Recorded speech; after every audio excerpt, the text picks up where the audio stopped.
Dito, tama ka. Dito. Malalagay lang? Oo, karating lang. Kaya nga, nag-aalala si ano eh. Nag-aalala si Brian eh. 15 minutes Dito, yata. dito kay Tito, oh. At least Pakukuha mabuti lang yan. yung plato. Andito yung baso mo.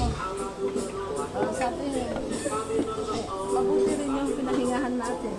Para masaya siya.